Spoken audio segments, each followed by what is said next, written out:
So good afternoon all. And काल आपण combine एक्झामच्या दृष्टिकोनातून आणि राज्यसेवा पूर्व या एक्झामच्या दृष्टिकोनातून काही महत्त्वपूर्ण संविधानिक कायदे बघायला सुरुवात केलेली आहे. इतिहास या विषयावर आपण याची चर्चा करायला सुरुवात केलेली आहे. ठीक आहे. सो जे लोक लाईव्ह आहेत त्यांनी एकदा कन्फर्म करा की तुम्हाला ऑडिओ व्हिडिओ क्लिअर दिसतोय, काही प्रॉब्लेम नाही आहे. Yes, okay.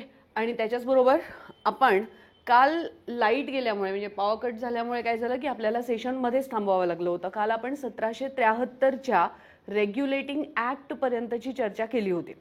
I am sure की तुम्हाला आठवत असेल. आणि त्याच्यानंतर मग पुढचा आता जो पार्ट आहे तो आपण इथे बघूया. Yes, good morning guys. ठीक आहे, पुढचा पार्ट इथे आता पाहून घेऊया. ऑल क्लिअर, व्हेरी नाईस, खूप छान. ठीक आहे.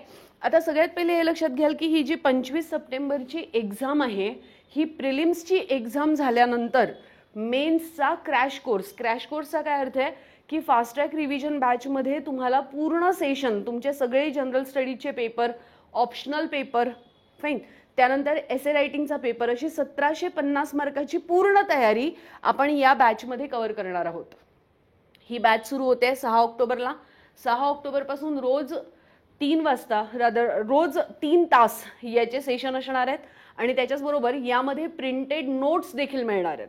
सो ही जी मेन्सची फास्ट ट्रॅक बॅच असेल ती त्या विद्यार्थ्यांसाठी असेल ज्यांना प्रिलिम्सबद्दल कॉन्फिडन्स आलेला आहे, ज्यांचे मार्क्स चांगले आलेले आहेत आणि त्याच्याचबरोबर त्यांना आता लवकर तयारी करायची. स्पेशली आन्सर रायटिंगवर विशेष भर दिला जाईल. यामध्ये टेस्ट सिरीजचा देखील समावेश असेल. ठीक आहे, टेस्ट सिरीज वगैरे देखील यामध्ये कव्हर केले जातील. सो याची नोंद घ्यायला विसरू नका. याचे रजिस्ट्रेशन सुरू झालेले आहेत. आणि त्याच्याचबरोबर ज्या विद्यार्थ्यांची प्रिलिम्स क्लिअर नाही होणार है ना, म्हणजे की राज्यसेवा प्रिलिम्समध्ये जर काही गोंधळ झाला, दुर्दैवाने आपला स्कोर चांगला नाही आला, तर ते लगेचच नोव्हेंबरची परीक्षेची तयारी करणार आहेत. मग नोव्हेंबरमध्ये असणारी ही जी प्रिलिम्सची परीक्षा आहे कंबाईन गट ब आणि गट क यांच्यासाठी सुद्धा एक फास्ट ट्रॅक रिव्हिजन बॅच आहे. ही इतिहास या विषयाची असणार आहे. ठीक आहे, हिस्ट्री या विषयाची ही बॅच असणार आहे. ही 30 दिवसांची बॅच असेल ज्यामध्ये भारताचा इतिहास आणि महाराष्ट्राचा इतिहास एक्झाम ओरिएंटेड कव्हर केला जाईल. त्याचेच काही ग्लिम्स आपण इथे आता बघतोय. ठीक आहे, ही बॅच या सोमवारपासून सुरू होणार आहे, म्हणजे 22 सप्टेंबर पासून सुरू होणार आहे आणि 22 सप्टेंबरला सकाळी 11 वाजता याचं पहिलं सेशन असणार आहे. ही बॅच ऑफलाईन आणि ऑनलाईन स्वरूपात असेल. म्हणजे ऑनलाईन पुण्याच्या बाहेर राहणाऱ्या विद्यार्थ्यांना देखील याचा लाभ घेता येईल. जर तुम्ही वर्किंग प्रोफेशनल असाल तर तुम्हाला ही बॅच रेकॉर्डेड देखील करता येईल. ठीक, त्याचबरोबर यामध्ये प्रिंटेड नोट्स देखील मिळणार आहेत. फीज अतिशय अफोर्डेबल आहे. सो इतिहास या विषयामध्ये 15 प्रश्न आल्यानंतर 14 प्रश्नांची तयारी इथे करवून घेतली जाईल. ठीक आहे, एक देवाला. ठीक आहे, कारण एमपीएससीचा हा पॅटर्न आहे, ट्रेंड आहे की काहीतरी एक प्रश्न जगा वेगळा विचारला जातो. त्यामुळे 14 प्रश्नांची इथे गॅरंटी तुम्हाला इथून दिली जाईल. ठीक आहे, सो ही एक बॅच आहे जी जॉईन करायला विसरू नका. आणि जे विद्यार्थी आता एमपीएससी डिस्क्रिप्टिव्ह पॅटर्न किंवा यूपीएससीची तयारी करतायत, 2026, 27, 28चे अटेम्प्टचे विद्यार्थी आहेत, त्यांच्यासाठी ऑलरेडी एक बॅच सुरू झालेली आहे. त्या बॅचचं नाव आहे रणांगण बॅच. ठीक, सो रणांगण बॅच सुरू झालेली आहे. यामध्ये जनरल स्टडीज पेपर 1चा बऱ्यापैकी सिलेबस झालेला आहे. आधुनिक भारतापासून आता पुन्हा एकदा 16 ऑक्टोबरपासून ही सुरू झालेली आहे. याला देखील जॉईन करायला विसरू नका. याचे जे जनरल स्टडीज पेपर 1चे प्राचीन आणि मध्ययुगीन भारताचा इतिहासचे सेशन झालेले आहेत त्यामध्ये सगळे PYQ जे UPSCचे होते मेन्सचे ते तुमचे सॉल्व्ह करून घेतलेले आहेत. आन्सर रायटिंगवर विशेष भर दिलेला आहे. तुम्हाला नोट्स मिळालेले आहेत. हँड रिटन नोट्समध्ये तुमचं आता जे क्लास नोट्स आहेत ते तुम्हाला मिळत आहेत. दर शनिवारी याची टेस्ट असते. अशा प्रकारे ही व्यवस्थित चाललेली आहे. याचा देखील लाभ घ्यायला विसरू नका. ठीक आहे, आणि मग आपण येऊया आपल्या चर्चेवर. सो काल आपण रेग्युलेटिंग ॲक्टबद्दल चर्चा केली होती आणि रेग्युलेटिंग ॲक्ट का आला होता, त्याचं काय महत्त्व होतं, या सगळ्याबद्दलची चर्चा आपली झाली. त्यानंतर मग 1773चा हा जो कायदा होता, आता 1773च्या कायद्यानंतर कोणता कायदा आला होता, 1784चा पिट्स इंडिया ॲक्ट. हां, सो पिट्स इंडिया ॲक्ट येण्यामागची जी कहाणी होती ती मी तुम्हाला सांगते. पिट्स इंडिया ॲक्टच्या तरतुदी तर तुम्ही ऐकून झाले असतील, अनेक वेळा ऐकले असतील, PYQ सोडवले असतील, फॅक्च्युअल डेटा पाठ केला असेल, सगळं झालं असेल. पण मग परीक्षेत गेल्यानंतर पुन्हा एकदा तुमचा हा प्रॉब्लेम असतो की परीक्षेत गेल्यानंतर तुम्हाला फॅक्ट्स आठवत नाहीत. मग फॅक्ट आठवत नाहीत चं कारण काय असतं? याचं कारण हे असतं की कॉन्सेप्ट समजून घेतलेली नाहीये. तुम्ही फक्त पाठ केलेलं आहे, पाठांतर केलेलं आहे आणि निसर्गाने आपल्याला हे वरदान दिलेलं आहे की विसरून जा, है ना. आणि मग होतं काय की एज्युकेशन सिस्टम म्हणते पाठ करा, निसर्ग म्हणतो विसरून जा. यामध्ये तुमचं सँडविच होऊन जातं की तुम्ही सगळं विसरून जाता आणि एक्झाम हॉलमध्ये सगळी गफलत होते. फाईन. सो यासाठी तुम्हाला काय करते की जे महत्त्वाचे संविधानिक कायदे आहेत जे ब्रिटिशांच्या काळात आले होते, इतिहासामध्ये ज्यावर हमखास प्रश्न येतात है ना, हे कायदे पाठांतर न करता आपण काय करतोय त्याची स्टोरी किंवा त्याच्या मागची जी कॉन्सेप्ट्स आहेत ते समजून घेतोय. सो याच्याच सारखा एक कायदा आपण पाहिला रेग्युलेटिंग ऍक्टचा. रेग्युलेटिंग ऍक्ट आपण पाहिला आणि त्याच्यानंतर मग झालं काय की रेग्युलेटिंग ऍक्टच्या व्हॉइस इज नॉट क्लिअर, एकदा चेक करा बघा बरं. माझ्याकडून सगळं व्यवस्थित आहे. एकदा तुमच्या डिव्हाइसला ऑन ऑफ करून बघा. माझ्याकडून सगळं व्यवस्थित आहे, काही प्रॉब्लेम नाही. माझ्याकडे तुमच्या कॉमेंट्स आणि स्टुडिओ दोन्ही ऑन आहे. ठीक आहे, ठीक आहे. So let us C.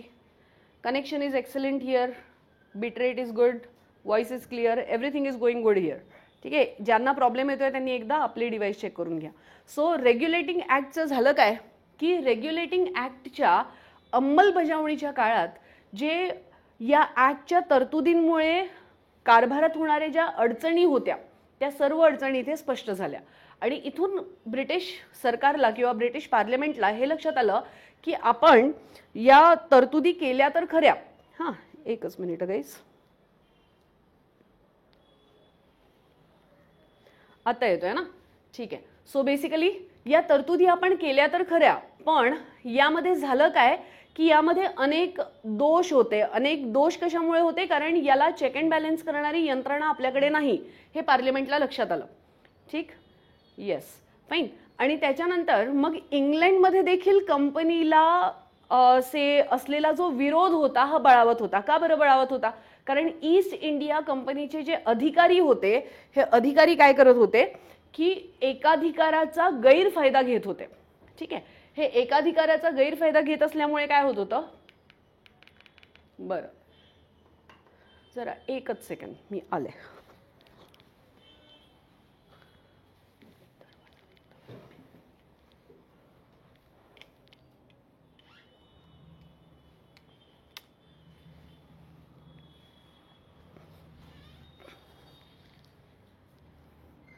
ठीक आहे. सो या एकाधिकाराचा फायदा हे इंग्रज घेत असल्यामुळे काय होत होते किंवा ब्रिटिश व्यापारी घेत असल्यामुळे काय होत होतं, याच्यामुळे हे होतं की कंपनीला जो फायदा होणार होता किंवा जो अपेक्षित लाभ होता हा कंपनीला मिळत नव्हता, हा व्यापाऱ्यांना मिळत होता. आणि त्याच्याच बरोबर याच दरम्यान वॉरेन हेस्टिंग्सच्या कार्यपद्धतीत असलेला प्रचंड भ्रष्टाचार उघडकीस आला होता, है ना. यावर फिलिप फ्रान्सिस हा जो कार्यकर्ता होता याने टीकेची झोड उठवली होती आणि त्याच्यामुळे काय झालं की या सगळ्यामुळे ईस्ट इंडिया कंपनीचं जे रेप्युटेशन होतं ते सातत्याने खराब होत होतं. हा एक मुद्दा. ठीक आहे. म्हणजे 1784चा हा जो पिट्स इंडिया ऍक्ट होता, या पिट्स इंडिया ऍक्ट येण्याच्या मागचं जे कारण होतं ते हे होतं की ईस्ट इंडिया कंपनीची इमेज सातत्याने खराब होत होती. फाईन. मग याच्या मागची कारणं काय होती? एकतर एकाधिकाराचा जो ईस्ट इंडिया कंपनीला मिळालेला एकाधिकार होता, या एकाधिकाराचा गैरफायदा घेतला जात होता, हे एक कारण होतं. आणि दुसरं कारण हे होतं की वॉरेन हेस्टिंग्सने जे भ्रष्टाचार करून ठेवला होता, त्या वॉरेन हेस्टिंग्सच्या भ्रष्टाचारामुळे फिलिप फ्रान्सिसने त्याच्यावर मोठी टीकेची झोड उठवली होती. त्यामुळे कंपनीला इंग्लंडमधून सातत्याने विरोध होत होता. हे एक कारण होतं. ठीक आहे. दुसरं कारण काय होतं? दुसरं कारण हे होतं की अमेरिकन रिव्हॉल्युशन झालं होतं. आय एम शुअर की तुम्हाला हे माहिती असेल. अमेरिकन रिव्हॉल्युशनचा कार्यकाळ सांगा बरं पटकन. दोज हु आर ऑनलाईन, जे लोक ऑनलाईन आहेत त्या लोकांनी पटकन अमेरिकन रिव्हॉल्युशनचा कार्यकाळ सांगा कधी झालं होतं. आणि अमेरिकन रिव्हॉल्युशनमध्ये झालं काय की ब्रिटिश सरसेनापती होता. या वेळेला ब्रिटिशांच्या सेनेविरोधात अमेरिकेच्या जनतेने मोठा बंड केला होता, है ना. सो अमेरिकेच्या या बंडामध्ये ब्रिटिश सरसेनापती होता कॉर्नवॉलिस. ठीक आहे. आणि कॉर्नवॉलिसला 1789 मध्ये सरेंडर करावं लागलं होतं. सरेंडर करावं लागलं होतं म्हणजे हे अमेरिकन वॉर ब्रिटिश हरले होते. फाईन. सो हे युद्ध कधी झालं होतं किंवा याचा कार्यकाळ काय आहे? 1775 ते 1789चा कार्यकाळ आहे आणि रादर 1783 चा कार्यकाळ आहे हा ना. आणि 3 सप्टेंबर 1783 रोजी कॉर्नवॉलिसच्या सेना हरल्या होत्या. म्हणजे American war of independence, United kingdom has lost it. Fine. आणि या सगळ्यामुळे काय झालं होतं की ब्रिटन यामध्ये पराजित झाल्यामुळे या युद्ध खर्च बळावला होता. फाईन. हा युद्ध खर्च बळावला होता आणि त्याच्याच बरोबर गुड आफ्टरनून गाईज. ठीक आहे. सो या सगळ्यामुळे काय झालं? हा राईट, 1775 टू 1783, 3 सप्टेंबर 1783 हे वॉर संपलं होतं. आणि यामुळे काय झालं की ब्रिटनचा युद्ध खर्च बळावला होता. हा युद्ध खर्च बळावल्यामुळे काय झालं की ईस्ट इंडिया कंपनीच्या या व्यवहारांवर आता इंग्लंडच्या धुरीणांचा डोळा होता. ठीक आहे. इंग्लंडचे जितके तज्ज्ञ होते, डिप्लोमॅट होते, त्या लोकांचं म्हणणं हे होतं की भारताच्या समृद्धीचा उपयोग ब्रिटनच्या संकट काळात केला गेला पाहिजे. हे वाक्य कोणाचं आहे हे सांगितलं तर एक कॅडबरी तुम्हाला मिळेल है ना.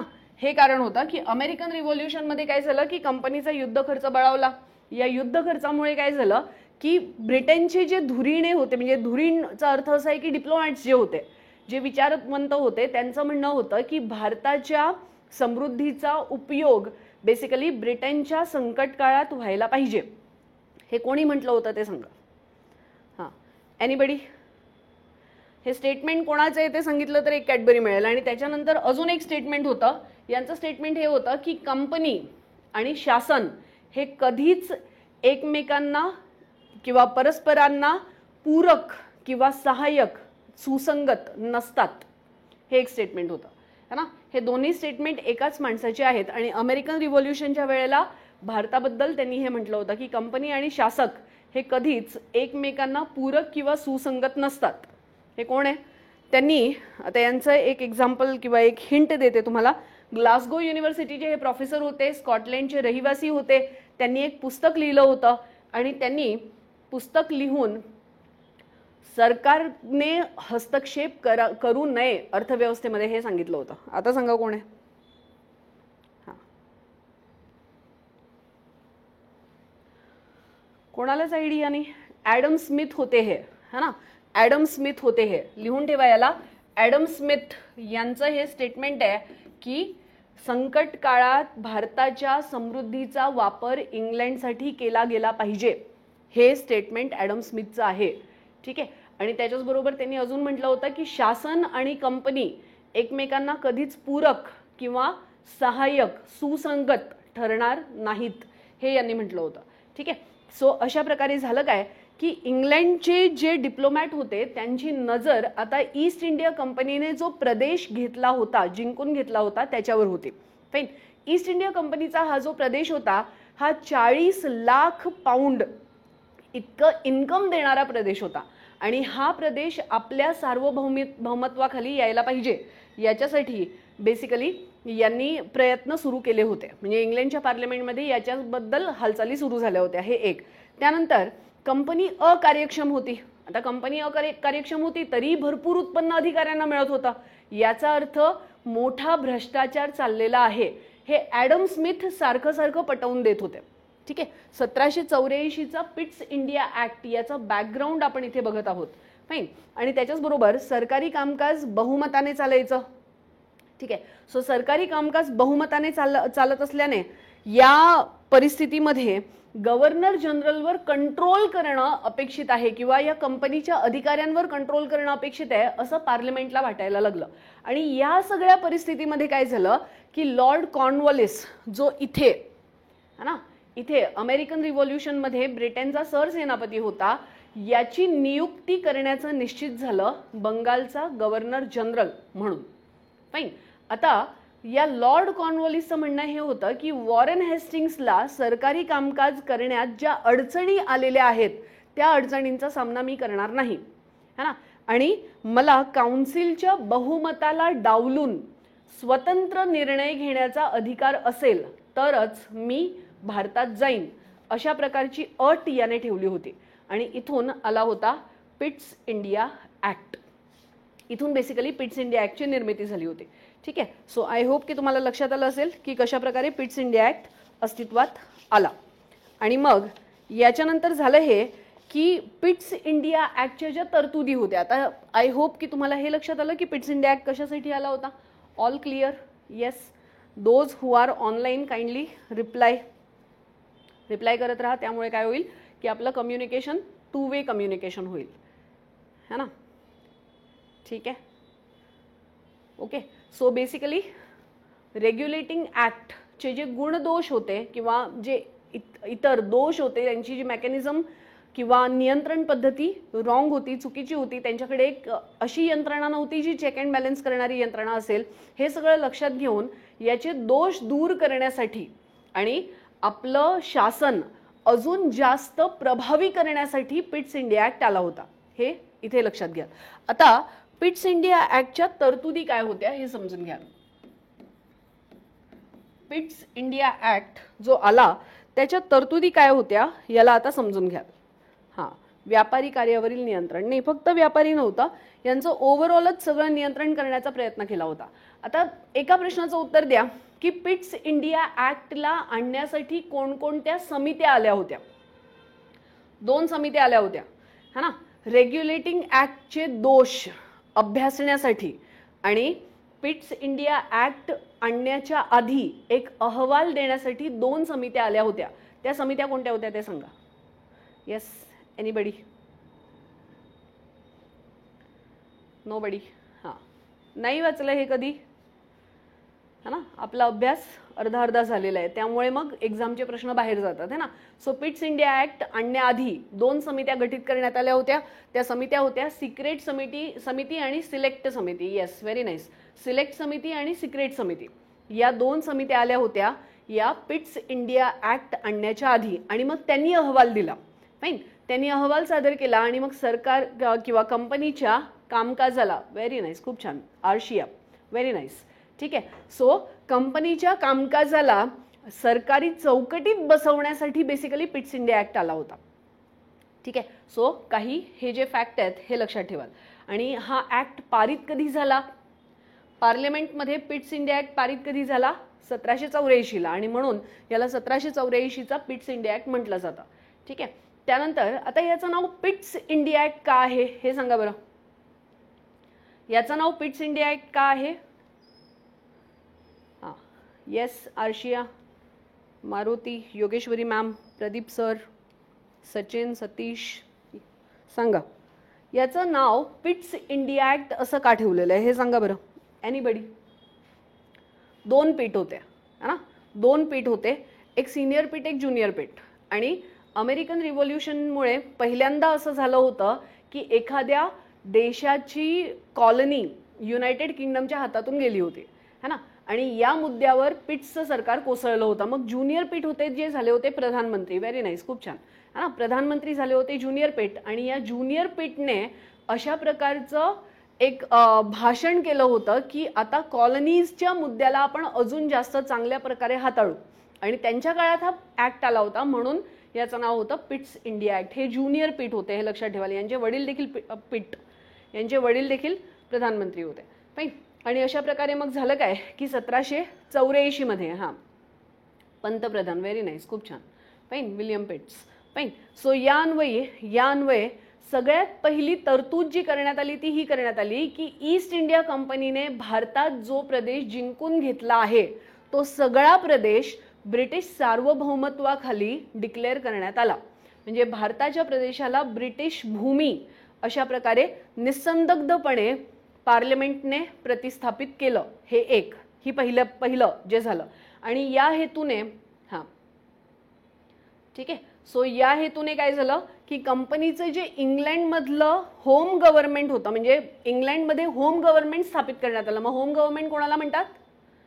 इंग्लंडमध्ये होम गव्हर्नमेंट स्थापित करण्यात आलं कंपनीसाठी. हे होतं बोर्ड ऑफ कंट्रोल.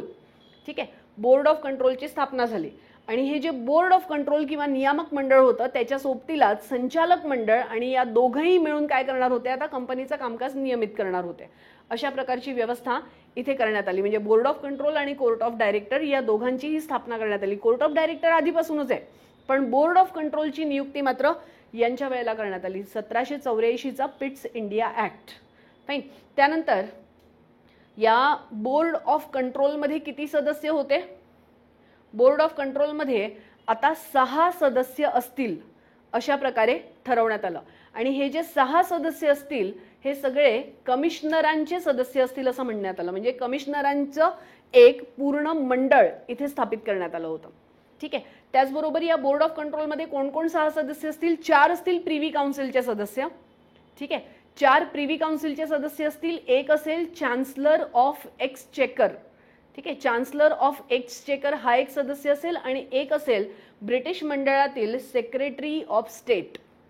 अशा प्रकारे हे सदस्य असतील असं म्हणण्यात आलं होतं. म्हणजे 6 बोर्ड ऑफ डायरेक्टर, राजकीय बोर्ड ऑफ कंट्रोल मी सांगते तुम्हाला 6 वर्षासाठी 6 सदस्यांचं एक मंडळ इथे स्थापित करण्यात आलं. या 6 सदस्यांमध्ये 4 असतील प्रिव्ही काउन्सिलचे सदस्य, एक असेल जो असेल ब्रिटिश मंत्रिमंडळातील सेक्रेटरी ऑफ स्टेट आणि एक असेल जो असेल चान्सलर ऑफ एक्सचेकर. लिहून ठेवा हा ना. आणि बोर्ड ऑफ कंट्रोलची नियुक्ती 1784च्या पिट्स इंडिया ऍक्ट मध्ये करण्यात आली होती, हे देखील लिहून ठेवा. ठीक आहे. त्यानंतर आता त्यांचं वेतन आणि त्यांचा अन्य खर्च हे कोण ठरवणार? त्यांचं वेतन आणि त्यांचा अन्य खर्च जो असेल हे कोण ठरवणार? त्यांचं वेतन आणि अन्य खर्च ठरवलं जाणार पार्लमेंटकडून. फाईन. आणि हा खर्च भारित असेल भारतावर. ठीक आहे. भारताच्या तिजोरीतून हा खर्च दिला जाईल. पण एक अट अशी ठेवण्यात आली होती की हा खर्च देताना 16,000 पाऊंड पेक्षा जास्त हा खर्च असता कामा नये. ठीक आहे. लक्षात येते तुम्हाला? याच्या तरतुदी कशा होत्या? तरतुदी या होत्या की सगळ्यात पहिले तर भारताची भूमी म्हणजे जी ईस्ट इंडिया कंपनीने जिंकून घेतलेली भूमी होती ती आपल्या अधिपत्याखाली आणण्यात आली, म्हणजे पार्लमेंटच्या अधिपत्याखाली आणण्यात आली. हे एक. दुसरं, यांनी बोर्ड ऑफ कंट्रोलची स्थापना केली. या बोर्ड ऑफ कंट्रोलमध्ये 6 सदस्य होते, हे एक लक्षात ठेवाल. या 6 सदस्यांमध्ये एक ब्रिटिश मंत्रिमंडळातील सेक्रेटरी ऑफ स्टेट, दुसरा council of exchequer, counsellor of exchequer आणि 4 प्रिव्ही काउन्सिलचे सदस्य, असे हे 6 मेंबर होते. यांचं वेतन आणि खर्च ब्रिटिश पार्लमेंट ठरवणार हे निश्चित झालं. आणि त्याच्यानंतर हा खर्च भारित मात्र असेल भारताच्या तिजोरीवर. ठीक आहे. आणि एक अट ठेवण्यात आली होती की 16,000 पाऊंड पेक्षा जास्त हा खर्च असता कामा नये, हे इथे म्हटलं. त्यानंतर जो सेक्रेटरी ऑफ स्टेट असेल तो बोर्डाचा अध्यक्ष असेल, अशा प्रकारची नियुक्ती करण्यात आली होती. म्हणजे नियुक्ती अशी केली की secretary of state shall be the chairman of the board. Fine. आणि समसमान मतं पडली तर सेक्रेटरी ऑफ स्टेटचं मत निर्णायक मानलं जाईल, हे ठरवण्यात आलं होतं. ठीक आहे. त्याचबरोबर कोरम काय होतं? कोरम म्हणजे किती सदस्यांची उपस्थिती मान्य केली जाईल किंवा मतदानासाठी मान्य केली जाईल? 3 सदस्यांची उपस्थिती मान्य केली जाईल, हे सांगितलं होतं. ठीक आहे. म्हणजे कोरम 3 लोकांचं होतं या वेळेला, पिट्स इंडिया ऍक्टच्या वेळेला, हे लक्षात ठेवाल. त्याचबरोबर कंपनीचा महसूल, लष्करी, मुलकी हे सगळे जे व्यवहार होते हे बोर्ड ऑफ कंट्रोलच्या अखत्यारीत केले जातील असं ठरवण्यात आलं होतं. फाईन. त्याचबरोबर कंपनीच्या अधिकाऱ्यांची म्हणजे कंपनीमध्ये जितके अधिकारी नेमले जातील त्यांचे अधिकार मात्र म्हणजे त्यांच्या नियुक्तीचे अधिकार मात्र राजसत्तेकडे असतील, हे बोर्ड ऑफ कंट्रोलकडे नव्हते. ठीक आहे. हे कोर्ट ऑफ डायरेक्टरला हे अधिकार देण्यात आले होते. अशा प्रकारे इथे करण्यात आलं. आणि त्याचबरोबर भारतात देखील आता हे आपण काय केलं, होम गव्हर्नमेंट, इथे तुम्ही पाहिलं होम गव्हर्नमेंट म्हणजे इंग्लंडमध्ये जे काही चेंजेस झाले पिट्स इंडिया ऍक्टमध्ये ते तुम्ही आता पाहिलं. आणि त्याच्यानंतर भारतात देखील काही चेंजेस झाले होते. सो भारतात काय तरतुदी करण्यात आल्या होत्या याला आता समजून घ्या. भारतात ही तरतूद करण्यात आली सगळ्यात पहिले की गव्हर्नर जनरलच्या काउन्सिलमध्ये आता एक सदस्य कमी करण्यात आला होता. म्हणजे एक गव्हर्नर जनरल असेल आणि 3 सदस्य असतील जे त्याला मदत करण्यासाठी असतील. ठीक आहे. हे एक. दुसरं की गव्हर्नर जनरलला स्वतंत्र निर्णय घेण्याचा अधिकार असेल, म्हणजे बहुमताला डावलून कधीतरी जर विशेष परिस्थिती निर्माण झाली तर गव्हर्नर जनरल अशा परिस्थितीमध्ये विशेष निर्णय घेऊ शकत होता, म्हणजे निर्णयाचं स्वातंत्र्य त्याला मिळालं. दुसरं हे की एक सदस्य जो असेल हा भारतातील ब्रिटिश लष्कराचा सरसेनापती असेल असं ठरवण्यात आलं होतं. ठीक आहे. आणि त्याच्याच बरोबर काउन्सिलचं जे दुसरं महत्वाचं पद असेल ते असेल बंगालचा लष्कराचा सरसेनापती. म्हणजे बंगालच्या लष्कराच्या सरसेनापतीला देखील इथे महत्व देण्यात आलं होतं. हां, कास्टिंग वोट, व्हेरी नाईस. ठीक आहे. त्याचबरोबर पहिल्यांदाच कंपनीच्या अंमलाखाली असलेला जो प्रदेश होता याला ब्रिटनचा प्रदेश किंवा राजसत्तेचा प्रदेश म्हणून म्हणण्यात आलं होतं. ब्रिटिश प्रदेश असा याचा उल्लेख करण्यात आला होता. हे एक. आणि त्याच्याच बरोबर कंपनीच्या सेवेत असो किंवा नसो आता सगळे ब्रिटिश राजतंत्राचे सदस्य असतील अशा प्रकारे इथे नियम बनवण्यात आले होते. सो ही होती तरतूद पिट्स इंडिया ॲक्टची. आणि त्याच्यानंतर मग झालं काय की यामध्ये बोर्ड ऑफ कंट्रोल आणि कोर्ट ऑफ डायरेक्टर असे दुहेरी नियंत्रण सिस्टम किंवा दुहेरी शासन इथे निर्माण झालं कंपनीच्या सेवेत. ही पिट्स इंडिया ॲक्ट आहे. फाईन. सो पिट्स इंडिया ॲक्टवर जर प्रश्न आला तर सांगता येईल. Yes everybody, those who are online, जमेल ना. एक रेग्युलेटिंग ॲक्ट होता ज्याला आपण नीट पाहिलं आणि त्याच्यानंतर आपण पिट्स इंडिया ॲक्ट होता याला देखील नीट पाहिलं. पिट्स इंडिया ॲक्टवर येणारे प्रश्न कसे असतील? बोर्ड ऑफ कंट्रोल बद्दल असेल, त्यानंतर गव्हर्नर जनरलला निर्णायक स्वातंत्र्य मिळालं याबद्दल असेल. फाईन. त्याचबरोबर यांचे जे सेक्रेटरी ऑफ स्टेट हे वाला एक की secretary of state shall be chairman of board of control. Fine. त्याचबरोबर त्याचे जे 6 सदस्य हे सगळं एकदम कव्हर झालं. येस जान्हवी, व्हेरी नाईस, खूप छान. फाईन. आर्शिया, येस. फाईन. अशा प्रकारे बोलत राहा. बोलत राहिल्याने काय होतं की आपलं 2 वे कम्युनिकेशन होईल. आणि त्याच्यानंतर मग एक चार्टर ॲक्ट आला होता. आता चार्टर ॲक्ट म्हणजे काय की 1773 मध्ये तुम्ही हे डिसाईड केलं की दर 20 वर्षाने तुम्हाला परवाना रिन्यू करावा लागेल. आणि मग हा आता 1773 नंतर दुसरा जो परवाना रिन्यू करणार तो कधी होणार? 1793ला. सो 1793चा चार्टर ॲक्ट आला होता, है ना. मग 1793चा जो चार्टर ॲक्ट आहे यामध्ये काय करण्यात आलं? आता तुम्ही परिस्थिती लक्षात घ्या. परिस्थिती काय होती की ईस्ट इंडिया कंपनीच्या मक्तेदारीला सातत्याने विरोध होत होता. पिट्स इंडिया ॲक्टच्या वेळेला 2 वाक्य लक्षात ठेवाल ॲडम स्मिथची. हां, ॲडम स्मिथची 2 वाक्य लक्षात ठेवायची. ॲडम स्मिथ कोण आहेत? ग्लासगो युनिव्हर्सिटीचे प्रोफेसर आहेत, स्कॉटलँडचे रहिवासी आहेत आणि त्यांनी एक पुस्तक लिहिलेलं आहे. त्या पुस्तकाचं नाव वेल्थ ऑफ नेशन नाही, त्या पुस्तकाचं नाव आहे an inquiry into the causes and nature of wealth of nation. हे पुस्तक आहे. फाईन. आणि त्यांनी 2 स्टेटमेंट दिले होते. ते दोन्ही स्टेटमेंट मी तुम्हाला सांगितलेले आहेत. आय होप की तुम्ही लिहून ठेवले असतील. प्रश्न इथून येतील हे लक्षात घ्या. ठीक आहे. आणि त्याच्यानंतर मग 20 वर्षानंतर ऑनलाईन बॅचची फी कमी करा अजून 999 30 दिवसासाठी. म्हणजे रोज किती रुपये देणार आहात तुम्ही? 3.25 रुपये. चहा प्यायला किती रुपये देता तुम्ही अमित सर? 10 रुपये. हां, एक वेळचा चहा कमी प्या, आहे की नाही.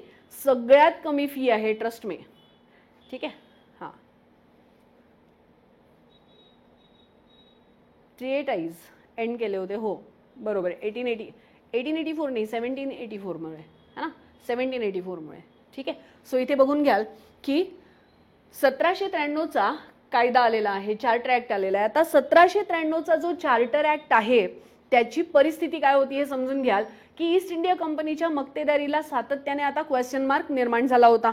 आणि त्याचबरोबर इथे अमेरिकन रिव्हॉल्युशनमुळे ब्रिटिश सरकारला एक झटका मिळाला होता. ठीक आहे, एक धक्का लागला होता. आणि त्याचबरोबर मग आता या व्यापारावर किंवा ईस्ट इंडिया कंपनीच्या व्यवहारावर, है ना, आता थोडंसं कंट्रोल करण्याची गरज यायला लागली होती. आणि मग इथूनच काही पाश्चात्य व्यापाऱ्यांना म्हणजे ईस्ट इंडिया कंपनीच्या व्यतिरिक्त जे व्यापारी होते, ब्रिटिश व्यापारी होते, यांना पूर्वेकडचा व्यापार खुला केला गेला. हे एक वाक्य लक्षात ठेवा. ठीक आहे. पण काही अटींसह खुला केला गेला होता. मग अट काय होती? अट ही होती की 3000 टनापेक्षा जास्त माल ब्रिटिश व्यापारी किंवा पाश्चात्य व्यापारी पूर्वेकडे घेऊन जाऊ शकणार नाहीत. ही एक अट होती. आणि त्याच्याच बरोबर या कायद्यानुसार कंपनीच्या भारतातील व्यापाऱ्याच्या एकाधिकाराला पुन्हा एकदा 20 वर्षासाठी परवाना मिळाला. हे होतं. त्यानंतर संरक्षणाच्या दृष्टिकोनातून जर गरज भासली तर भारताच्या महसुलाची संपूर्ण रक्कम इंग्लंडच्या सेवेकरता वापरण्याचा अधिकार इथे पार्लमेंटला देण्यात आला होता. हे देखील एक इथे करण्यात आलं की ब्रिटिश राजसत्तेला हा अधिकार देण्यात आला की तुम्ही भारताच्या समृद्धीचा उपयोग ब्रिटिशांच्या संकट काळात करू शकता. जे कोणी सांगितलं होतं? ॲडम स्मिथने. ॲडम स्मिथने हे सांगितलं होतं, याला लक्षात ठेवाल. ठीक आहे. आणि अशा प्रकारे हा 1793चा कायदा आला होता. इथे अजून एक होतं की गव्हर्नर जनरल आणि सरसेनापती यांच्या नेमणुकांसाठी राजाची पूर्वसंमती आता आवश्यक असेल असं सांगण्यात आलं होतं. ठीक आहे. या कायद्याने खूप जास्त काही चेंजेस केले नाहीत. या कायद्याने खूप जास्त चेंजेस केले नाहीत, हे वाक्य लक्षात ठेवाल. ठीक आहे. फक्त थोडाफार ऑल्टरेशन झालं होतं, कारण ईस्ट इंडिया कंपनीच्या मक्तेदारीवर किंवा ईस्ट इंडिया कंपनीच्या अस्तित्वावरच खूप मोठं प्रश्नचिन्ह उपस्थित केलं होतं बाकी व्यापाऱ्यांनी. हे कारण होतं. ठीक. त्यानंतर मग याच्यानंतर जो कायदा आला तो कायदा काय होता? हा कायदा होता 1813चा कायदा. आता हा जास्त महत्वाचा कायदा आहे. याच्यामध्ये काही फॅक्च्युअल डेटा आहे जो तुम्हाला मी सांगते. फाईन. 1813चा कायदा जो आला, सनदी कायदा है ना, 1813चा चार्टर ऍक्ट, याच्याशी संबंधित बऱ्याच गोष्टी आहेत ज्या तुम्हाला माहिती असायला पाहिजेत. फाईन. याच्याशी संबंधित एक्झाम मध्ये तुम्हाला प्रश्न विचारला जाईल. हा, बोर्ड ऑफ कंट्रोल 6 मेंबर होते, सांगितलं ना, बोर्ड ऑफ कंट्रोल 6 मेंबर होते. अगदी बरोबर आहे. ठीक आहे. आळशिया योगेश्वरी मॅम, अगदी बरोबर आहे. फाईन. आता इथे हे लक्षात घ्याल, 1813चा जो हा चार्टर ऍक्ट आला होता त्याची कारणं काय होती हे समजून घ्याल. झालं काय होतं की वेलस्ली भारताचा गव्हर्नर जनरल म्हणून कार्यरत होता आणि या वेळेला तो सातत्याने युद्ध करत होता. सातत्याने युद्ध केल्यामुळे मोठा भूप्रदेश आता कंपनीच्या अखत्यारीत आला होता. पण 1805 येता येता 1805 येता येता काय झालं की कंपनीवर आर्थिक ताण वाढला, कारण युद्धाचा खर्च वाढत होता. फाईन. युद्ध खर्च वाढत असल्यामुळे एकाधिकार म्हणजे काय हा प्रश्न विचारताय. एकाधिकारचा अर्थ असा आहे की या एरियामध्ये व्यापार फक्त आम्ही करणार, मोनोपली. मोनोपली म्हणजे एकाधिकार. प्रदीप, है ना, इट्स व्हेरी बेसिक. तुम्ही खूप वर चाललेले आहात, है ना, थोडंसं बेसिक कॉन्सेप्ट क्लिअर करून घ्या. फाईन. सो झालं काय की वेलस्लीने, लॉर्ड वेलस्ली हा जो होता याने काय केलं होतं, 1802ला याने एक कॉलेजची स्थापना केली होती. फोर्ट विल्यम येथे एक कॉलेजची स्थापना केली होती, आठवते का तुम्हाला? फाईन. आणि मग 1802ला 1800ला ही कॉलेजची स्थापना झाली आणि 1802ला हे कॉलेज बंद करण्यात आलं होतं, है ना. डायरेक्टर्सच्या निर्णयामुळे हे कॉलेज बंद झालं होतं, फोर्ट विल्यमचं कॉलेज. राईट. हे तुम्हाला माहिती असेल. याच्यानंतर काय झालं की 1805ला अशाच प्रकारचं एक कॉलेज इंग्लंडला हेल्सबरी आणि एडिसकॉम्बी येथे उघडण्यात आलं आणि इथे कंपनीच्या अधिकाऱ्यांना प्रशिक्षण देण्याचं कार्य सुरू झालं होतं. फाईन. सो बेसिकली 1805ला हे कॉलेज उघडण्यात आलं होतं, हे लक्षात ठेवाल. हा प्रश्न विचारून झालेला आहे. वेलस्लीने फोर्ट विल्यम कॉलेजची स्थापना केली 1800ला, बंद कधी केलं? 1802ला. मग त्याच्यानंतर त्याचं काय झालं? 1805ला एडिसकॉम्बी आणि हेल्सबरी येथे हे कॉलेज सुरू झालं होतं, ज्यामध्ये अधिकाऱ्यांचं प्रशिक्षण सुरू झालं, हे लक्षात ठेवाल. फाईन. आणि या कॉलेजमध्ये अभ्यासक्रम पूर्ण केल्याशिवाय किंवा या कॉलेजची परीक्षा पूर्ण केल्याशिवाय कारकून म्हणून देखील कोणाला अपॉइंट केलं जात नव्हतं. म्हणजे हे काइंड ऑफ UPSC होतं त्यावेळचं. फाईन. सो बेसिकली अशा प्रकारे ही व्यवस्था इथे करण्यात आली होती. आणि त्याचबरोबर काय झालं, जे मी तुम्हाला म्हटलं की वेलस्ली सातत्याने युद्ध करत होता. वेलस्ली सातत्याने युद्ध करत असल्यामुळे यांच्या प्रदेशाचा तर विस्तार होत होता, पण कंपनीवर मात्र कर्ज वाढत चाललं होतं. मग कर्जाची रक्कम फुगून 21 लक्ष पाऊंड एवढी झाली होती. ठीक आहे. 21 दशलक्ष मिलियन पाऊंड झाली होती. आणि या वेळेला मग अजून एक संकट जे आलं होतं, हां, खूपच कन्फ्युजन आहे की कोणाची बॅच घेतल्याने रिझल्ट येतील. आता ते तुम्ही ठरवायचं ना. बघा, सगळे शिक्षक तुमच्यासाठी कार्यरत आहेत, खूप मेहनत करतात. सगळे शिक्षक तुमच्यासाठी सगळी पुस्तकं वाचून बरेच नोट्स वगैरे काढून देतात आणि त्यामुळे मग तुमचं कोणाशी चांगलं कम्युनिकेशन जुळतंय, ट्युनिंग बसते, त्यांची बॅच जॉईन करा. ठीक आहे. सो बेसिकली हे वालं एक. आणि दुसरं हे की यावेळेला अजून एक घटना झाली होती. 1813चा हा जो कायदा आला होता त्याच्या मागची अजून एक पृष्ठभूमी ही आहे, याच्या मागची अजून एक पृष्ठभूमी ही आहे की 19व्या शतकाचा पहिला पूर्वार्ध म्हणजे 1800 to 1825 हा जो काळ होता हा इंग्लंडच्या दृष्टिकोनातून अतिशय महत्त्वाचा काळ होता. का होता ते सांगा बरं. अर्शिया, योगेश्वरी मॅम, नैना मॅम. हा, इतकं डीप हिस्ट्री माहिती नव्हता. होतं काय की हिस्ट्रीला ना तुम्ही लोक फक्त फॅक्च्युअल डेटा म्हणून पाठ करायला सुरुवात करता. याच्या मागच्या गोष्टी जर समजून घेतल्या ना तर ते इझी होऊन जाईल. म्हणून तुम्हाला मी स्टोरी सांगते की 1813चा कायदा का आला होता. सो 1813चा कायदा येण्याचं कारण मी तुम्हाला सांगते आणि मग त्याच्या तरतुदी मग तुम्हाला पाठ नाही करावे लागणार, मग तुम्हाला ते आपोआप लक्षात राहील. ठीक आहे, म्हणून मी हे तुम्हाला सांगते. जे पाठांतर करायला जे विद्यार्थी घाबरत आहेत, पाठांतर करायला जे विद्यार्थी घाबरत आहेत त्यांनी युगांतरची बॅच जॉईन करा. अमित फाईन. ज्यांना इतिहास खूप डेटा असलेला, हिस्ट्री खूप तारखा असलेला, नावं असलेला वाटतो त्यांनी युगांतरची बॅच जॉईन करा. आणि ज्यांना कोणत्याही पद्धतीने कॉम्प्रोमाइज करायचं नाही है ना त्यांनी युगांतरची बॅच जॉईन करायची. फाईन.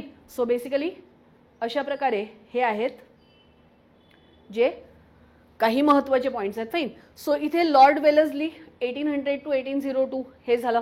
त्यानंतर हेल्सबरी आणि एडिस्कॉम मी तुम्हाला सांगितलं. याच्यानंतर दुसरा इंग्रजांचा व्हेरी नाईस, खूप छान.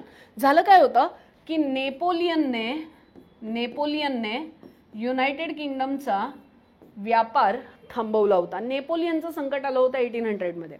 ठीक आहे. आणि युनायटेड किंगडमचा जो व्यापार होता याची पश्चिमेकडचा व्यापार नेपोलियनने थांबवला होता. आणि त्यामुळे आता पार्लमेंटवर प्रेशर यायला लागलं की आम्हाला पूर्वेकडे व्यापार करण्याचं अपॉर्च्युनिटी मिळायला पाहिजे. फाईन. आणि यामुळे काय झालं की या नेपोलियनच्या संकटाला बघता ईस्ट इंडिया कंपनीच्या मक्तेदारीवर, मोनोपलीवर है ना, एकाधिकारावर प्रश्न निर्माण झाला होता. ठीक आहे. आणि इथूनच बेसिकली एक व्यापाऱ्यांची जी टीम होती किंवा जितके ब्रिटनचे व्यापारी होते त्यांनी दबाव द्यायला सुरुवात केलं किंवा प्रेशर द्यायला सुरुवात केला. हां है ना, या लोकांनी प्रेशर द्यायला सुरुवात केली की आम्हाला देखील ईस्टकडे जाऊ दे. आणि मग पार्लमेंटनी यासाठी एक समिती नेमली होती. फाईन. 1808ला एक चौकशी समिती नेमली. या 1808ला जी चौकशी समिती नेमली त्यांनी 4 वर्षांनंतर म्हणजे 1812ला त्यांचा अहवाल सादर केला. आणि अहवाल सादर केल्यानंतर त्यामध्ये निर्णय हा दिला की या व्यवस्थेमध्ये सरकारचा हस्तक्षेप झाला पाहिजे, सरकारचा हस्तक्षेप गरजेचा आहे, अशा प्रकारचा अहवाल या चौकशी समितीने दिला होता. आणि मग या चौकशी समितीने दिलेल्या अहवालानुसार 1813चा कायदा आला होता. जमलं तुम्हाला. ठीक आहे. त्याच्याचबरोबर आता एवढं सगळं लक्षात ठेवायचं. आणि त्याच्याच मागे अजून एक गोष्ट ही होती की विल्बरफोर्स नावाचे जे धर्मगुरू होते यांचं नाव लक्षात ठेवाल बरं. विल्बरफोर्स, काय नाव होतं यांचं, विल्बरफोर्स. सो विल्बरफोर्स नावाचे जे धर्मगुरू होते यांच्या नेतृत्वाखाली काही जे धर्मगुरूंची टीम होती ते सगळे मिळून भारतामध्ये देखील धर्मप्रसार करावा यासाठी उत्सुक होते, प्रेशराईज करत होते. आणि हेच कारण होतं की मग 1813च्या कायद्यामध्ये तुम्हाला काय बघायला मिळतं. 1813च्या कायद्यामध्ये तुम्हाला हे पाहायला मिळतं की एकतर मक्तेदारी जी ईस्ट इंडिया कंपनीची होती, मक्तेदारी म्हणजे मोनोपली, की फक्त ईस्ट इंडिया कंपनीच पूर्वेकडे व्यापार करू शकतील, हे संपुष्टात आलं है ना. मक्तेदारी संपुष्टात आली. आणि त्याच्यानंतर दुसरं काय झालं, कंपनीने भारतीय शिक्षणासाठी 1 लाख रुपयेची तरतूद करावी अशी एक तरतूद इथे करण्यात आली की 1 लाख रुपये अनुदान ईस्ट इंडिया कंपनीने भारताच्या शिक्षणासाठी द्यावं. आता मला कोण आहे हे सांगेल की हे का बरं करण्यात आलं होतं. भारताच्या शिक्षणासाठी 1 लाख रुपये वार्षिक अनुदान ईस्ट इंडिया कंपनीने द्यावं हे का बरं सांगण्यात आलं होतं हे सांगा. ठीक आहे. त्याच्याचबरोबर दुसरं काय करण्यात आलं की कंपनीचा जो चीनशी असलेला व्यापार होता याची मक्तेदारी ठेवण्यात आली होती, ती तशीच ठेवण्यात आली. आणि चहाचा व्यापार ठेवण्यात आला होता. कंपनीचा चीनचा आणि चहाचा व्यापार तसाच ठेवण्यात आला. पण भारतातील एकाधिकारावर मात्र कात्री लावण्यात आली होती. भारतातला एकाधिकार रद्द करण्यात आला होता. मग एक्झामचा प्रश्न काय की कोणत्या चार्टर ऍक्टने ईस्ट इंडिया कंपनीचा जो मक्तेदारी होती ही रद्द केली होती. फाईन. हां, धर्मप्रचार. येस, बिलकुल, अगदी बरोबर. ठीक आहे. सो धर्मप्रसाराच्या ओघाने एज्युकेशनसाठी नाही, अजून एक आहे त्याच्यामध्ये, अजून एक अँगल आहे, इव्हेंजेलिक ग्रुप आणि युटिलिटेरियन ग्रुप. हे ऐकलंय का कधी? हे माहिती असेल तर सांगा, है ना. यांचा प्रेशर होता बेसिकली, म्हणून 1,00,000 रुपये दिले होते, हे एक. ठीक आहे. आणि त्याच्याच बरोबर भारताच्या महसुलाच्या उत्पन्नातून लष्करावर होणाऱ्या खर्चाला प्राधान्य आणि आणीबाणीच्या वेळी इंग्लंडकडून लष्कर मागवण्याची सवलत इथे मिळाली होती. मग यामध्ये हे देखील सांगण्यात आलं होतं की ईस्ट इंडिया कंपनीने भारतात आता किती लष्कर बाळगायचं, 29,000 एवढी फौज ईस्ट इंडिया कंपनी आता बाळगू शकत होती. ठीक आहे, हे इथे सांगण्यात आलं होतं. आणि त्याच्याच बरोबर भारतात ख्रिश्चन धर्मप्रसारकांना धर्मप्रसार करण्यासाठी ची परमिशन इथून मिळाली होती. ठीक आहे. सो बेसिकली थोडासा तुम्ही मागे गेलात ना, म्हणजे त्याचं थोडंसं हिस्ट्री समजून घेतली तर तुम्हाला आपोआप या तरतुदी लक्षात राहतील. ठीक आहे. मागे गेल्यावर तुम्हाला काय दिसतं की एकतर वेलस्ली, काय काय लक्षात ठेवायचं ते पुन्हा सांगते. लॉर्ड वेलस्लीची युद्ध, है ना. लॉर्ड वेलस्लीने 1800 मध्ये फोर्ट विलियम कॉलेजची स्थापना केली होती. 1802 मध्ये कोर्ट ऑफ डायरेक्टर्सच्या दबावाने हे कॉलेज बंद केलं. 1805 ला अशाच प्रकारचं कॉलेज 1805 ला अशाच प्रकारचं कॉलेज इंग्लंडला तयार करण्यात आलं. कोणती कोणती? 2, एडिस्कॉम्बी आणि हेल्सबेरी. ठीक आहे, हे लक्षात ठेवाल. आणि या शिक्षण किंवा या अभ्यासक्रमाचा अभ्यास केल्याशिवाय कारकून देखील आता भारतात येऊ शकत नव्हते. अशा प्रकारे यांनी सिलेक्शनची पद्धती ठरवली. आणि त्यानंतर मग जे हे होते विल्बरफोर्स, है ना, विल्बरफोर्स यांच्या नेतृत्वामध्ये धर्मप्रसारकांनी देखील प्रेशर बनवलं होतं की ईस्टकडे धर्मप्रसार करण्याची परमिशन द्यावी, है ना. आणि त्याचबरोबर नेपोलियनचं संकट आलं होतं, त्यामुळे ईस्टकडचा व्यापार पाश्चात्य व्यापाऱ्यांना खुला करणं अपेक्षित होतं, हे गरजेचं झालं होतं. हे कारण होतं की इथे ही व्यवस्था करण्यात आली होती. याच्यानंतर याच्यात अजून स्टोरी आहे, पण अजून स्टोरी जी आहे ना की कशा प्रकारे मग ईस्ट इंडिया कंपनीने यांना नकार दिला होता किंवा कशा प्रकारे संघर्ष झाला, त्या संघर्षाची कारणं काय होती, हे सगळं तुम्हाला नंतर सांगेन. आणि त्याच्यानंतर मग झालं हे की 1813 चा हा जो कायदा आला, याच्यातून एकतर कन्फर्म झालं की ब्रिटिश व्यापारी आता भारतात यायला लागले. ब्रिटिश व्यापारी जेव्हा भारतात यायला लागले तेव्हा भारतातला यांचा जो गैरकारभार होता त्याचा कच्चा चिठ्ठा उघडायला लागले. फाईन. आणि त्यामुळे आता 1833चा जो चार्टर ऍक्ट येणार होता, 1833 चा हा जो चार्टर ऍक्ट येणार होता, यामध्ये सगळ्यात महत्वाचं चॅलेंज जे ईस्ट इंडिया कंपनी समोर होतं ते हे होतं की आपली इमेज आता सुधारावी लागेल. ठीक आहे, आता आपली इमेज सुधारावी लागेल, हे महत्वाचं झालं होतं. आणि मग विचार सुरू झाला की कोणाला प्रधानमंत्री किंवा कोणाला गव्हर्नर जनरल म्हणून नेमायचं. आणि मग नाव पुढे आलं लॉर्ड विल्यम बेंटिकचं. नाव पुढे आलं. लॉर्ड विल्यम बेंटिक या आधी देखील भारतात येऊन गेला होता, मद्रासचा गव्हर्नर म्हणून कार्यरत होता. आणि याच्या वेळेला 1799 मध्ये 1800 मध्ये एक उठाव झाला होता, वेल्लोरचा उठाव झाला होता. सो वेल्लोरच्या उठावासाठी बेंटिकला जबाबदार ठरवून कोर्ट ऑफ डायरेक्टर्सने त्याला पनिश केलं होतं. पण त्याच्यानंतर मात्र जेव्हा नेपोलियन बरोबर युद्ध झालं तेव्हा नेपोलियनच्या युद्धामध्ये बेंटिकने मोठी कामगिरी बजावली होती, त्यामुळे त्याचं नाव चांगलं झालं होतं. सो आता बेंटिकला पुन्हा एकदा बंगालचा गव्हर्नर जनरल म्हणून पाठवायचं अशी चर्चा सुरू झाली. बेंटिकने मात्र म्हटलं की आता बंगालचा गव्हर्नर जनरल नाही, आता भारताचा गव्हर्नर जनरल म्हणून पाठवणार असाल तर पाठवा.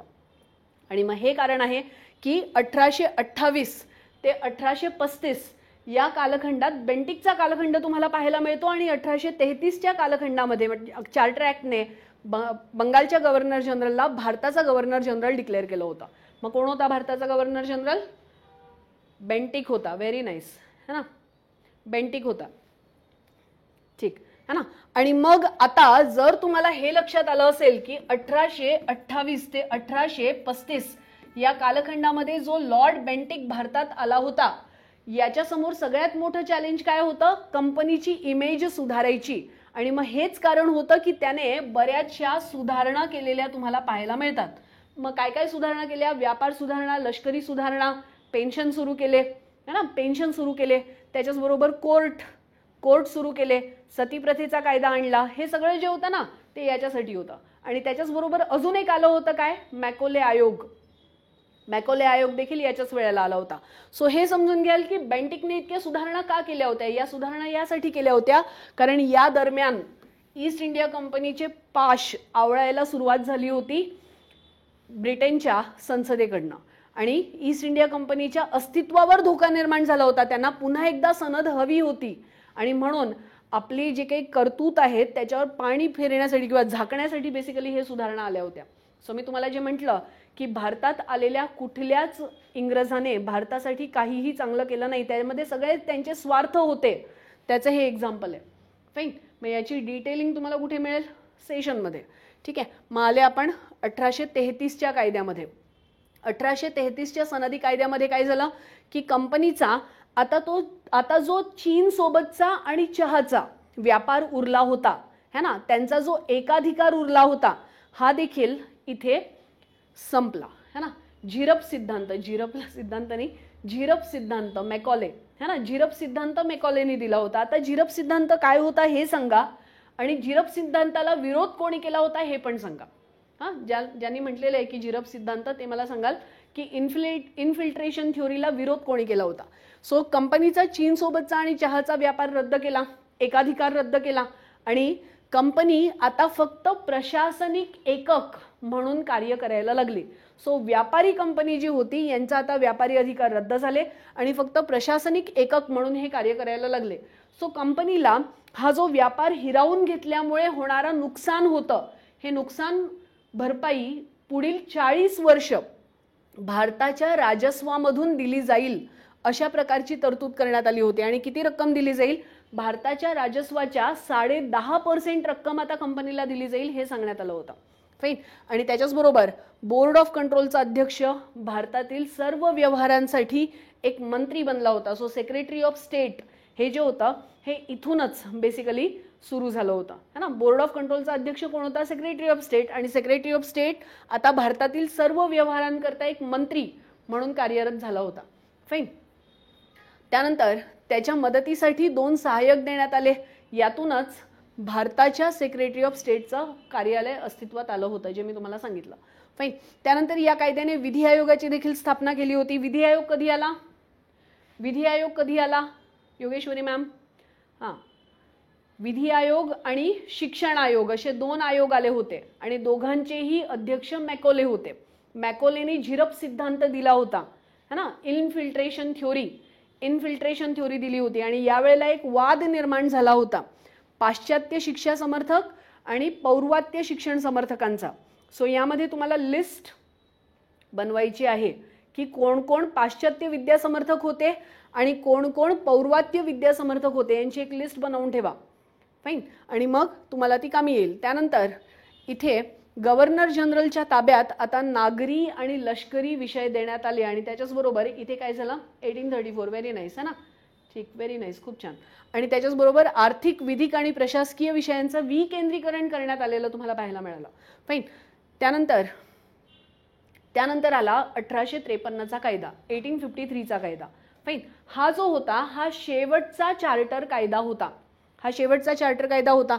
कंपनीच्या भारताच्या सनदी सेवेतील अधिकारी नेमण्याचा कोर्ट ऑफ डायरेक्टर्सचा अधिकार आता रद्द करण्यात आला आणि त्याऐवजी स्पर्धा परीक्षेत उत्तीर्ण झालेल्या उमेदवारांच्या नेमणुका अधिकारी म्हणून करण्यात आल्या होत्या.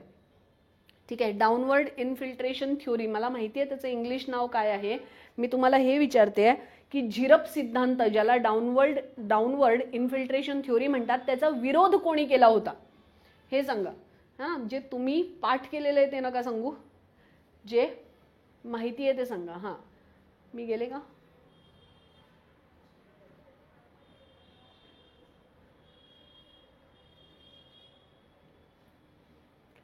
येस. सेशन डिस्टर्ब झालं का? नाही. अच्छा, 1853 आहे ना, म्हणजे माझ्या इथे काहीतरी प्रॉब्लेम आला होता. 1853ला कंपनीच्या भारताच्या सनदी सेवेतील अधिकारी नेमण्याचा कोर्ट ऑफ डायरेक्टर्सचा अधिकार रद्द करण्यात आला आणि स्पर्धा परीक्षांची तत्त्व आता लागू करण्यात आली होती. आणि त्याच्याच बरोबर भारतीय प्रशासनामध्ये सनदी सेवकांच्या भरतीसाठी खुल्या स्पर्धेचं तत्त्व पहिल्यांदा लागू करण्यात आलं 1853 मध्ये. फाईन. आणि याच्या अंतर्गत कोण होते पहिले ICS अधिकारी? पहिले ICS अधिकारी कोण होते? मिस्टर अक्षय. सांगा बरं. Good afternoon. सांगा पहिले ICS अधिकारी कोण होते आणि कोणाचे बंधू होते हेही सांगा, है ना. त्यानंतर कोर्ट ऑफ डायरेक्टर्सची संख्या 24 वरून 18 करण्यात आली, ज्यापैकी 6 सदस्यांची नेमणूक आता राजसत्तेकडून करण्यात येणार होती. फाईन. आणि अशा प्रकारे बंगालचा गव्हर्नर म्हणून भारताच्या गव्हर्नर जनरलकडे असलेले सगळे प्रशासकीय अधिकार काढून घेतले गेले आणि बंगालच्या प्रशासनाकरता वेगळा गव्हर्नर नेमण्यात आला होता. हे कोणाच्या कार्यकाळात झालं होतं? हे वाक्य लक्षात ठेवाल की बंगालचा जो गव्हर्नर म्हणून होता तो आता भारताच्या गव्हर्नर जनरलकडे असलेले प्रशासकीय कार्य त्याच्याकडून काढलं गेलं आणि बंगाल करता एक वेगळा गव्हर्नर नेमण्यात आला होता. या वेळेला गव्हर्नर जनरल कोण होता? सांगा. या वेळेला गव्हर्नर जनरल कोण होता? येस, उत्तर देत चला पुरानो. डलहौसी होता. हा, डलहौसी होता, हे लक्षात ठेवाल. या वेळेला गव्हर्नर जनरल डलहौसी होता. अजून एक प्रश्न तुम्हाला विचारते की डलहौसीला ब्रिटिश सत्तेचा वास्तविक संस्थापक का म्हटलं जातं? डलहौसीला ब्रिटिश सत्तेचा वास्तविक संस्थापक का म्हटलं जातं हे सांगा, है ना. आणि डलहौसीचा कार्यकाळ होता 1848 ते 1856. ठीक आहे. सो ऑब्व्हियसली या वेळेला गव्हर्नर जनरल डलहौसी होता. आणि अशा प्रकारे प्रशासकीय विभाग आणि कायदे विभाग हे दोन्ही वेगळे वेगळे करण्यात आले होते. ठीक आहे. सो अशा प्रकारे सगळे जे चार्टर ऍक्ट होते ते तुम्हाला स्टोरी सकट सांगितले. कोणते कोणते चार्टर ऍक्ट झाले? नाही, चालू आहे मॅम. हां, विस्तारवादी धोरण कोणाचं? बरं, पुन्हा एकदा एक छोटीशी रिव्हिजन करून घेऊया. 1773चा रेग्युलेटिंग ऍक्ट आला. 1773च्या रेग्युलेटिंग ऍक्टच्या तरतुदी तुम्हाला एकदम डिस्कस केल्या, व्यवस्थित सांगितल्या. फाईन. आणि त्याच्याचबरोबर सर्वोच्च न्यायालय, सर्वोच्च न्यायालयाचे न्यायाधीश, त्यांची नावं, त्यानंतर गव्हर्नर जनरलचं काउन्सिल, काउन्सिलमध्ये असलेले सदस्य, त्यांची नावं ही पाठ करून टाका. त्याचबरोबर वॉरेन हेस्टिंग्स बंगालचा गव्हर्नर जनरल म्हणून नेमला गेला, याला लक्षात ठेवाल. फाईन. रेग्युलेटिंग ऍक्टच्या सगळ्या तरतुदी लक्षात ठेवाल. त्यानंतर आला पिट्स इंडिया ऍक्ट. मग पिट्स इंडिया ऍक्टमध्ये ज्या ज्या तरतुदी होत्या त्याबद्दल आपण इथे चर्चा केली. फाईन. त्यानंतर हां, ठीक आहे. त्यानंतर मग पिट्स इंडिया ऍक्ट नंतर 1793चा कायदा. 1793च्या कायद्यामध्ये काय झालं? पहिल्यांदा पाश्चात्य अधिकारचे व्यापारी जे होते त्यांना ईस्टकडचा व्यापार खुला झाला. अट काय होती? 3000 टन पेक्षा जास्त माल घेऊन जायचा नाही. मग आला 1813चा कायदा. 1813चा कायदा यायच्या आधी काही घटना झालेल्या आहेत, त्यांना लक्षात ठेवाल. फाईन. पिट्स इंडिया ऍक्टच्या आधी काही घटना झालेल्या आहेत, त्यांना लक्षात ठेवाल. ॲडम स्मिथचे 2 वाक्य लक्षात ठेवाल. अमेरिकन रिव्हॉल्युशन लक्षात ठेवाल. ठीक आहे. आणि त्याच्यानंतर मग आपला 1813चा कायदा. 1813च्या आधी वेलस्ली हां, सुधारणा केल्या म्हणून नाही आर्शिया मॅम, हे लक्षात ठेवाल की कधीच भारतासाठी पॉझिटिव्ह ब्रिटिशांबद्दल लिहू नका मेन्समध्ये, है ना. सो हे आलं लक्षात. ठीक आहे. 1813 नंतर 1833. 1813च्या कायद्यामध्ये 2 तरतुदी कोणत्या कोणत्या? ख्रिश्चन धर्मप्रसारक, नाव सांगा. Wilbur force. ठीक आहे. आणि दुसरं शिक्षणासाठी 1 लाख रुपयाची तरतूद. त्यानंतर 2 कॉलेजेस, कोणते कोणते? एडिस्कॉम्बी आणि हेल्सबरी. माझ्या नोट्स आपल्या युगांतर अकॅडमीच्या ॲपवर अवेलेबल आहेत. त्यामध्ये सगळं काही आहे, पुस्तक पण आहे, PPT पण आहे, सगळं आहे. तुम्ही बुक सेक्शन बघा, मग तुम्हाला मिळेल. हो, हे सेशन यूट्यूबवरच अवेलेबल आहे. जे तुम्ही मिस केलं ते तुम्हाला मिळेल. ठीक आहे. आणि त्याच्यानंतर मग 1833 मध्ये विल्यम बेंटिकचा कार्यकाळ 1828 ते 1835, त्याने केलेल्या सुधारणा. फाईन. आणि त्याच्यानंतर त्यांना आता कधीच रिस्पेक्ट देणार नाही. ब्रिटिशांना रिस्पेक्ट देता तुम्ही? आपल्याला लुटलंय त्यांनी. त्यांच्या कारकिर्दीमध्ये आपल्या क्रांतिकारकांना फाशीची शिक्षा झालेली आहे. त्यांना कसं रिस्पेक्ट देता? कोणत्याच ब्रिटिशाला रिस्पेक्ट द्यायचा नाही. हां. त्यानंतर 1853चा कायदा. फाईन. सो हे होते सगळे चार्टर ऍक्ट, ज्याला आपण व्यवस्थित डिटेलमध्ये पाहिलं. आता उद्या काय करायचं? उद्या यांच्यावर आलेले जितके प्रश्न आहेत, एक्झामचे जितके प्रश्न आहेत, राज्यसेवा आयोगाचे आणि कंबाईन गट ब आणि गट क चे, ते सगळे प्रश्न आपण इथे सॉल्व्ह करणार आहोत. किती वाजता? दुपारी 12:15 वाजता. ठीक आहे, त्यामुळे हे सेशन अटेंड करायला विसरू नका. आणि त्याच्याचबरोबर जे विद्यार्थी नवीन आहेत, ज्यांनी अजून कुठेही बॅच केलेली नाही किंवा केलेली आहे, त्या सगळ्यांसाठी या बॅचेस आहेत, याचा लाभ घ्यायला विसरू नका. फाईन. वर्णनात्मक पद्धतीनुसार राज्यसेवा मुख्य परीक्षा 2025 यांची बॅच इथे सुरू होत आहे 6 ऑक्टोबरपासून. म्हणजे तुमची परीक्षा झाल्यानंतर, पूर्व परीक्षा झाल्यानंतर फास्ट ट्रॅक रिव्हिजन बॅच इथे येते. यामध्ये सेशन आणि टेस्ट दोन्ही असतील. ऑप्शनल पेपरचा समावेश केला जाईल. पूर्ण 1750 मार्कांची तयारी केली जाईल. ही एक बॅच. त्यानंतर दुसरी, जे लोक कंबाईन एक्झाम गट ब आणि गट क ची तयारी करत आहेत, ठीक आहे, त्या लोकांसाठी एक फास्ट ट्रॅक रिव्हिजन बॅच आहे. फाईन. 30 दिवसाची बॅच आहे. 999 रुपये फी आहे आणि सोमवारी 22 सप्टेंबरला सकाळी 11 वाजल्यापासून सुरू होणार आहे. सो याचा देखील फायदा घ्यायला विसरू नका. आरशिया मॅम थांबा, तुम्हाला उत्तर देते त्याचं, की डलहौसीला का बरं रिअल फाउंडर म्हणतात, त्याचं उत्तर देऊन जाते. थांबा, कन्फ्युजन घेऊन जाऊ नका, है ना. आणि त्याच्यानंतर रणांगण बॅच आहे, जी 2026, 27 आणि 28 या अटेम्प्टवाल्यांसाठी आहे. ठीक आहे. चार्टर आणि पिटसॅट थोडं कन्फ्यूज होतं, कव्हर झालं ना. Very nice. सो तुम्हाला हे सेशन जे आहेत ते कामी येत आहेत ना, यूट्यूबवर सुरू आहेत, फ्री सुरू आहेत, तुम्हाला हे एक्झाममध्ये कामी येतील म्हणून हे इतके डिटेलमध्ये चाललेले आहेत. कारण तुमचं ना जे एज्युकेशन पॅटर्न आहे ते कसं डेव्हलप झालेलं आहे, प्रिव्हियस इयर क्वेश्चन पेपर घेता, 4 ऑप्शन तुम्ही त्याचे सॉल्व्ह करता, पाठ करता आणि एक्झामला जाता. तुम्हाला त्याचा आगापिछा माहिती नसेल ना, तर फक्त पाठांतराने इतिहासाचे प्रश्न कधीच सॉल्व्ह होणार नाहीत. तुम्हाला इतिहासामध्ये जास्तीत जास्त मार्क्स जर पाहिजे असतील तर तुम्हाला कॉन्सेप्ट समजून घ्यावे लागतील, त्याची स्टोरी माहिती असायला पाहिजे. हां, sociology, yes of course, thank you, important आहे ना, थँक्यू. आरशिया मॅम ऐका, डलहौसीला रिअल फाउंडर का म्हटलं जातं, हे एक वाक्य राहिलं ना आपलं. सो डलहौसीला रिअल फाउंडर यासाठी म्हटलं जातं, लॉर्ड डलहौसीचा कार्यकाळ होता 1848 ते 1856चा. फाईन. या काळात इंग्लंडचं जे इंडस्ट्रियलायझेशन होतं ते पीकवर होतं आणि तिथे इंडस्ट्रियलायझेशनमध्ये इन्व्हेस्टमेंट करणारे जे इन्व्हेस्टर्स होते त्यांना आता कुठल्याही प्रकारची नवीन इन्व्हेस्टमेंट करण्याची मुभा नव्हती, म्हणजे तिथे सॅच्युरेशन झालं होतं. सो नवीन इन्व्हेस्टमेंटसाठी हे लोक नवीन मार्केट शोधत होते. फाईन. आणि डलहौसीने काय केलं की 5% नियमित लाभ किंवा 5% कन्फर्म रिटर्न या आधारावर इंग्लंडमधून भारतात इन्व्हेस्टमेंट बोलवली आणि त्यांनी एक रेल्वे कंपनी एस्टॅब्लिश केली होती. रेल्वे कंपनी कुठली होती? Peninsular east India railway company ही एक आणि एक पेनिन्सुलर रेल्वे कंपनी ही एक. या दोघांमध्ये त्यांनी इन्व्हेस्टमेंट घेतल्या होत्या. आता झालं काय होतं की या वेळेला जवळपास भारतीय शासक कोणीच उरला नव्हता जो डलहौसीला विरोध करू शकेल.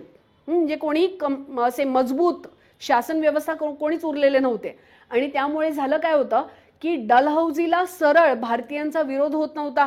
त्यामुळे भारतीय शासकांच्या खांद्यावर बंदूक ठेवून चालवायची गरज नव्हती. त्याने उघड लूट करायला सुरुवात केली. त्यांनी एक पॉलिसी आणली होती आणि पॉलिसी कुठली होती? पॉलिसी होती डॉक्ट्रिन ऑफ लॅप्स पॉलिसी, है ना. डॉक्ट्रिन ऑफ लॅप्स, याला डॉक्ट्रिन हा सोनेरी शब्दांचा मुलामा दिलेला आहे. Technically it was lapse of ethics of British. Fine. आणि त्याच्याचबरोबर बंदुकीची एकही गोळी न चालवता त्याने डॉक्ट्रिन ऑफ लॅप्स या पॉलिसीमधून एक मोठा भूभाग इंग्रजांच्या ताब्यात घेतला. म्हणून डलहौसीला real founder of British empire म्हटलं जातं. ओके. सो ज्या लोकांना माहिती नव्हतं त्यांनी हे लक्षात ठेवाल की त्याला real founder of British empire म्हटलं जातं. का म्हटलं जातं? कारण बंदुकीची एकही गोळी न चालवता, है ना, आपल्या पॉलिसीच्या माध्यमातून त्याने एवढा मोठा भूभाग आपल्या अखत्यारीत आणला होता. ठीक आहे. सो ज्या लोकांना इतिहासाची भीती वाटत आहे त्या लोकांनी गट ब गट क साठी 22 सप्टेंबरला होणारी बॅच जॉईन करा. 999 रुपये मात्र. 30 दिवसाचं सेशन आहे. प्रिंटेड नोट्स दिले जातील. ऑनलाईन ऑफलाईन दोन्ही सेशन असतील आणि त्याच्याचबरोबर जे वर्किंग प्रोफेशनल आहेत त्यांना हे सेशन रेकॉर्डेड पाहता येतील. ठीक आहे. यूट्यूबची ही सिरीज कंटिन्यू राहणार आहे, याचा लाभ घ्या. ज्या विद्यार्थ्यांना, थँक्यू, है ना, ज्या विद्यार्थ्यांना इतिहास कठीण वाटतंय त्यांनी येऊन भेटा. फाईन. सगळे नोट्स, सगळे बुक्स आपल्या युगांतर अकॅडमीच्या ॲपवर अवेलेबल आहेत. डिस्क्रिप्टिव्ह पॅटर्नसाठी, ऑब्जेक्टिव्ह पॅटर्नसाठी बॅचेस अवेलेबल आहेत. या सगळ्याचा लाभ घ्यायला विसरू नका. Fine. Thank you so much guys. Have a good day ahead. Thank you Arshia ma'am for say these words. Basically तुम्ही लोक मोटिवेट करत राहता म्हणून मी जास्त अभ्यास करते आणि जास्त अभ्यास करून तुमच्यापर्यंत जास्त माहिती पोहोचवण्याचा प्रयत्न करते. So thank you for appreciation and have a good day ahead.